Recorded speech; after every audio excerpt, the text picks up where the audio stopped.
नमस्कार प्रिय श्रोताओं, आप सुन रहे हैं धर्मवीर भारती के उपन्यास गुनाहों का देवता। क्यों महाराजी नहीं सोएगी और अगले सोमवार को हम लौट आएंगे? डॉक्टर शुक्ला ने चाय का प्याला मुंह से लगाते हुए कहा। एक गमकदे के शाम, मन उदास, तबीयत उचटी सी, सितारों की रोशनी फीकी लग रही थी। मार्च की शुरुआत थी और फिर भी जाने शाम इतनी गर्म थी या सुधा को ही इतनी बेचैनी लग रही थी। पहले वह जाकर सामने के लॉन में बैठी, लेकिन सामने के मोलसेरी के पेड़ में छोटी छोटी गेरियों ने मिलकर इतनी जोर से चहचहाना शुरू किया कि उसकी तबीयत घबरा उठी। वह इस वक्त एकांत चाहती थी और सबसे बढ़कर सन्नाटा चाहती थी, जहाँ कोई ना बोले, कोई बात ना करे, सभी खामोशी में डूबे हुए हों। वह उठकर टहलने लगी और जब लगा कि पैरों में ताकत ही नहीं रही तो फिर लेट गई हरी हरी घास पर। मंगलवार की शाम थी और अभी तक पापा नहीं आए थे। आना तो दूर, पापा यार चंदर के हाथ के एक पुर्जे के लिए तरस गई थी। किसी ने यह भी नहीं लिखा कि वे लोग कहाँ रह रहे हैं या कब तक आएंगे। किसी को सुधा का ख्याल नहीं।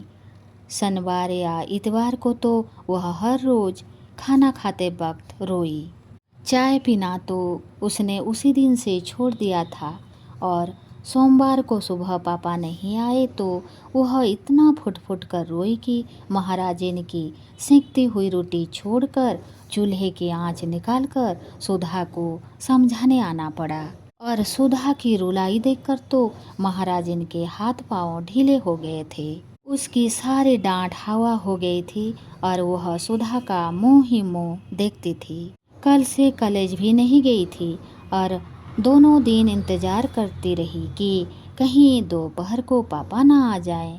गेसु से भी 2 दिन से मुलाकात नहीं हुई थी, लेकिन मंगल को दोपहर तक जब कोई खबर ना आई तो उसकी घबराहट बेकाबू हो गई। इस वक्त उसने बिसरिया से कोई भी बात नहीं की। आधा घंटा पढ़ने के बाद उसने कहा कि उसके सिर में दर्द हो रहा है और उसके बाद खूब रोई। उसके बाद उठी, चाय पी, मुंह हाथ धोया और सामने के लॉन में टहलने लगी और फिर लेट गई हरी हरी घास पर। बड़ी ही उदास शाम थी और खितिज की लाली के होठ भी स्याह पड़ गए थे। बादल सांस रोके पड़े थे और खामोश सितारे टिमटिमा रहे थे। बगलों की धुंधली धुंधली कतारें पर मारती हुई गुजर रही थी। सुधा ने एक लंबी सांस लेकर सोचा कि अगर वह चिड़िया होती तो एक क्षण में उड़कर जहाँ चाहती वहाँ की खबर ले आती। पापा इस वक्त घूमने गए होंगे। चंदर अपने दोस्तों की टोली में बैठा रंगरलियां कर रहा होगा। हाँ, भी दोस्त बना ही लिए होंगे उसने।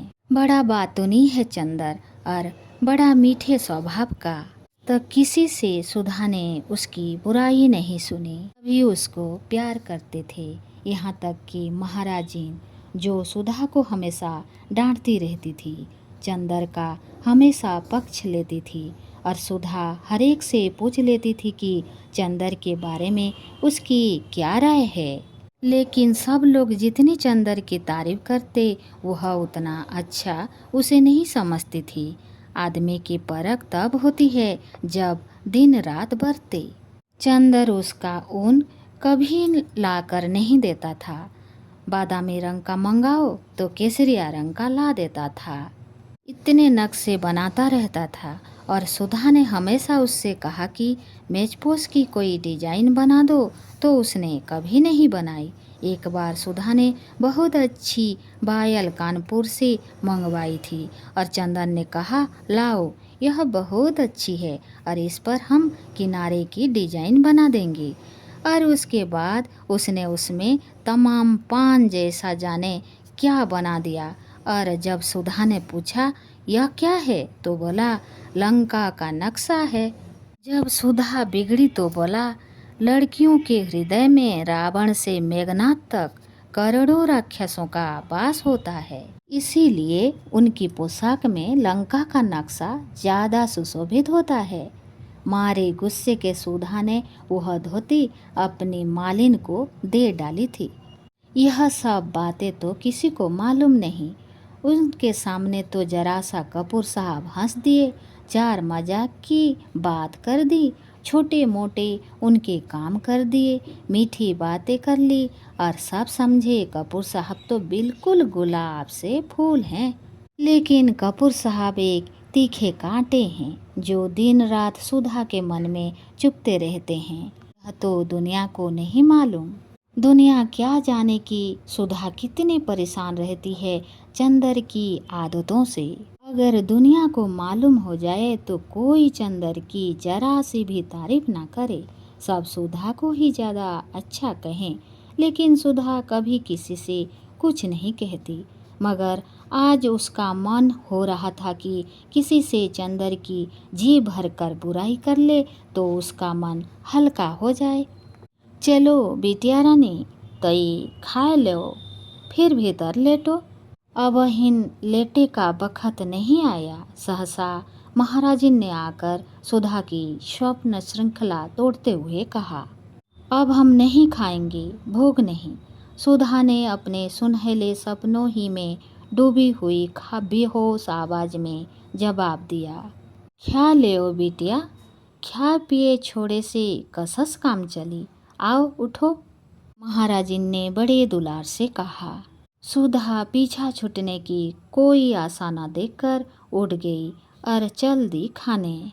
कोर उठाते ही उसकी आंख में आंसू छलक आए, लेकिन अपने को रोक लिया उसने। दूसरों को सामने अपने को बहुत शांत रखना आता था उसे। दो कोर खाने के बाद वह महाराजिन से बोली, आज कोई चिट्ठी तो नहीं आई? नहीं बिटिया, आज तो दिन भर घरे में रही। महाराजिन ने पराठे उलटते हुए जवाब दिया। काहे बिटिया, बाबूजी कुछो नहीं लिखन तो छोटे बाबू तो लिख देते। अरे महाराजिन, यही तो हमारी जान का रोना है। हम चाहे रो रो कर मर जाएं, मगर पापा को ना ख्याल, ना पापा के शिष्य को। चंदर तो ऐसे खराब हैं कि हम क्या करें। ऐसे स्वार्थी है, अपने मतलब के बस। सुबह शाम आए और हम या पापा ना मिलें तो आफत ढो देंगे। बहुत घूमने लगी हो तुम, बहुत बाहर कदम निकल गया है तुम्हारा। और सच पूछो तो चंदर की वजह से हमने सब जगह आना जाना बंद कर दिया और खुद हैं कि आज लखनऊ, कल कलकत्ता और एक चिट्ठी भेजने तक का वक्त नहीं मिलता। हम ऐसा करते तो हमारी जान नोच खाते। और पापा को देखो, उनके दुलारे उनके साथ हैं तो बस, और किसी की फिक्र ही नहीं। अब तुम महाराजिन, चंदर का तो कभी कुछ चाय बाय बना के मत देना। काहे बिटिया, काहे को सत हो?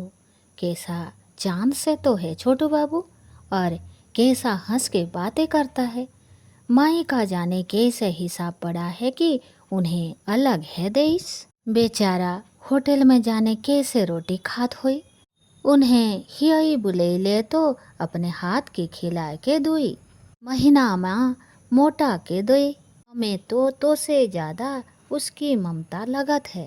बीबी जी, बाहर एक मैम पूछत हैं, हिया कोने डॉक्टर रहता है? हम कहा नहीं, हिया तो बाबूजी रहत हैं।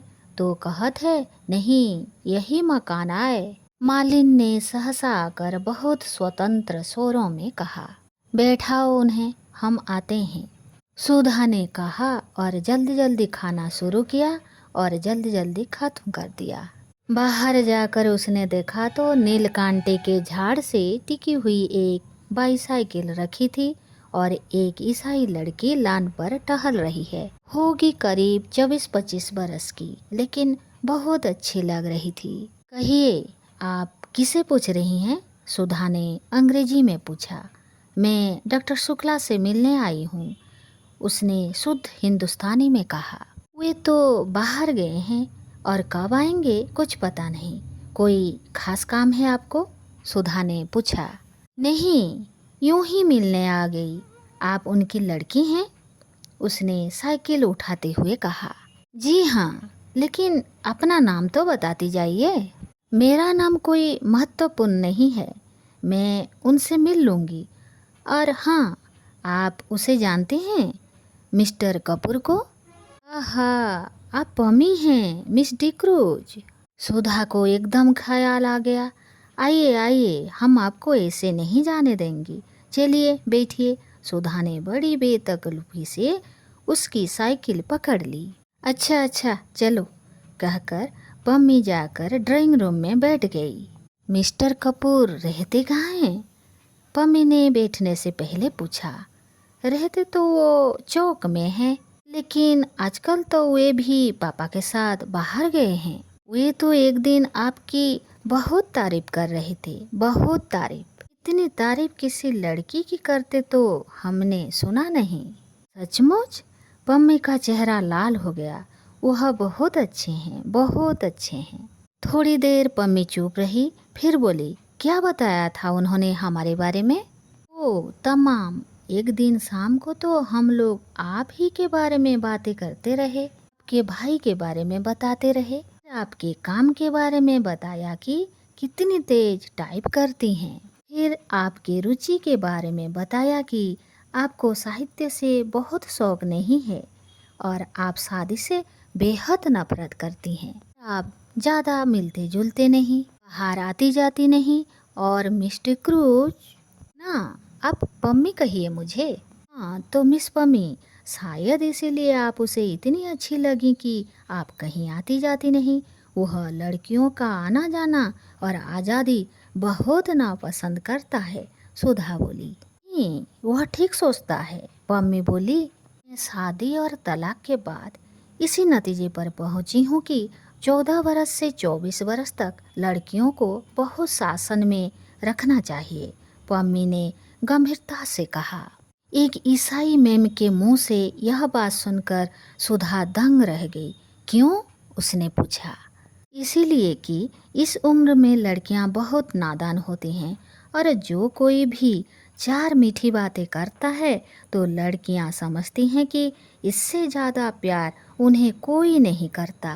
और इस उम्र में जो कोई भी ऐरा गैरा उसके संसर्ग में आ जाता है वे प्यार का देवता समझने लगते हैं। और नतीजा यह होता है कि वे ऐसे जाल में फंस जाती हैं कि जिंदगी भर उससे छुटकारा नहीं मिलता। मेरा तो यह विचार है कि या तो लड़कियां 24 बरस के बाद शादियां करें जब वे अच्छा बुरा समझने के लायक हो जाएं। नहीं तो मुझे तो हिंदुओं का कायदा सबसे ज़्यादा पसंद आता है कि 14 वर्ष के पहले ही लड़की की शादी कर दी जाए और उसके बाद उसका संसर्ग उसी आदमी से रहे जिससे उसे जिंदगी भर निभाह करना है। अपने विकास क्रम से दोनों ही एक दूसरे को समझने चले। लेकिन यह तो सबसे भद्दा तरीका है कि 14 और 24 बरस के बीच में लड़की की शादी हो, उसे आज़ादी दी जाए। मैंने तो स्वयं अपने ऊपर बंधन बांध लिए थे। तुम्हारी तो शादी अभी नहीं हुई? नहीं, बहुत ठीक। तुम 24 बरस के पहले शादी मत करना। अच्छा हाँ, और क्या बताया चंदन ने मेरे बारे में? तो कुछ खास नहीं। हाँ, यह कह रहा था आपको चाय और सिगरेट बहुत अच्छी लगती है। ओ देखिए, मैं भूल ही गई, लीजिए सिगरेट मंगवाती हूँ। सुधा ने घंटी बताई। रहने दीजिए, मैं सिगरेट छोड़ रही हूँ। क्यों? इसीलिए कि कपूर को अच्छा नहीं लगता और अब वह मेरा दोस्त बन गया है और दोस्ती में एक दूसरे से निभाह ही करना पड़ता है। उसने आपसे यह नहीं बताया कि मैंने उसे दोस्त मान लिया है? पम्मी ने पूछा। जी हाँ, बताया था। अच्छा तो चाय लीजिए। हाँ हाँ, चाय मंगवा लीजिए। आपका कपूर से क्या संबंध है? पम्मी ने पूछा। कुछ नहीं। उससे भला क्या संबंध होगा उनका? जब देखिए तब बिगड़ते रहते हैं पर, और बाहर गए हैं और आज तक कोई खत नहीं भेजा। ये कहीं संबंध है? नहीं, मेरा मतलब आप उनसे घनिष्ठ हैं। कभी वह छिपाते तो नहीं मुझसे कुछ, क्यों? तब तो ठीक है, सच्चे दिल के आदमी मालूम पड़ते हैं। आप तो यह बता सकती हैं कि उन्हें क्या क्या चीज़ें पसंद हैं? उन्हें कविता पसंद है। बस कविता के बारे में बात ना कीजिए, कविता सुना दीजिए उन्हें या कविता की किताब दे दीजिए उन्हें। और उसको सुबह घूमना पसंद है, रात को गंगा जी की सैर करना पसंद है, सिनेमा तो बहुत पसंद है। और क्या, चाय की पत्ती का हलवा पसंद है। यह क्या होता है? मेरा मतलब बिना दूध की चाय उन्हें पसंद है।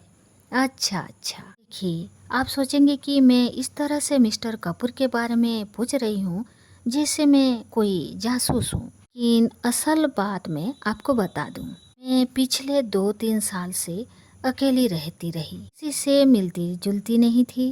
दिन मिस्टर कपूर गए तो पता नहीं क्यों मुझ पर प्रभाव पड़ा। उनको देखकर ऐसा लगा कि यह आदमी है जिसमें दिल की सच्चाई है, जो आदमियों में बिल्कुल नहीं होता। मैंने सोचा इनसे दोस्ती कर लूं। लेकिन चूंकि एक बार दोस्ती करके विवाह और विवाह के बाद अलगाव में भोग चुकी हूँ, इसीलिए इनके बारे में पूरी जांच पड़ताल कर लेना चाहती हूँ। लेकिन दोस्त तो अब बना ही चुकी हूँ। चाय आ गई थी और पम्मी ने सुधा के प्याले में चाय डाली।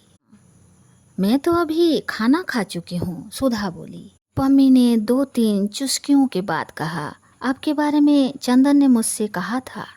कहा होगा, सुधा मुंह बिगाड़ कर बोली। मेरी बुराई कर रहेंगे और क्या, थोड़ी देर बाद बोली, मेरा अनुमान गलत नहीं होता। मैंने कपूर को देखते ही समझ लिया था कि यही मेरे लिए उपयुक्त मित्र है। मैंने कविता पढ़नी बहुत दिनों से छोड़ दी, लेकिन किसी कवयित्री ने, शायद मिसेज ब्राउनिंग ने कहीं लिखा था कि वह मेरी जिंदगी में रोशनी बनकर आया। उसे देखते ही मैं समझ गई कि यह वह आदमी है जिसके हाथ में मेरे दिल के सभी राज सुरक्षित रहेंगे। वह खेल भी नहीं करेगा और प्यार भी नहीं करेगा।